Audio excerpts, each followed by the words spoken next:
For good measure, we decided to leave the flatlands of Orange County for the challenging hills of Malibu, a distance of about 70 highway miles.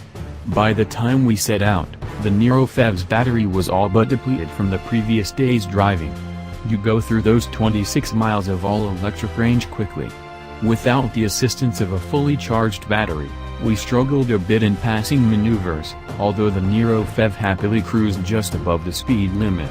Technically, the Niro PHEV offers two drive modes, Eco, Default, and Sport, selectable via gear lever, and two modes to use and recharge energy, Hybrid and EV. Unlike some plug-ins, there is no hold mode or an aggressive battery recharge setting. Once you've consumed the juice, there's no instant recharge. After about an hour of stop-and-go traffic, crisscrossing Southern California's freeway labyrinth, we reached the Malibu Canyon roads and pushed the gear lever over to sport mode. The Niro PHEV may not be made for twisty roads, but it hardly balked at the challenge. Making the steep, 2,000-foot ascent to the top of the road heavily drained the electric reserve power, but a light touch and surprisingly heavy regenerative braking returned 5 miles of all-electric range at the bottom of the hill.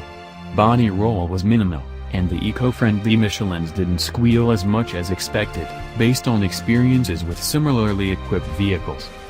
We are trying to change the perceptions of plug-ins, in general, Niro product manager Garetano told us. Niro was built to be a dedicated, electrified platform. On Ono's wish list for future Niro variants? Higher ground clearance, a sportier version, and greater utility.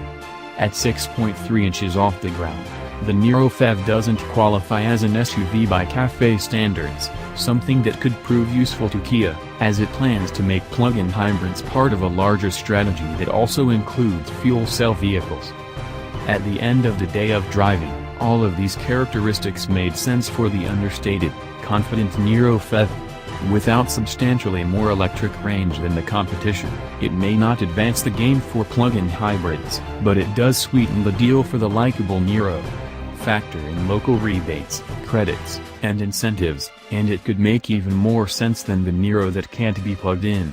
You won't be competing for attention, just charger access, and even then only occasionally.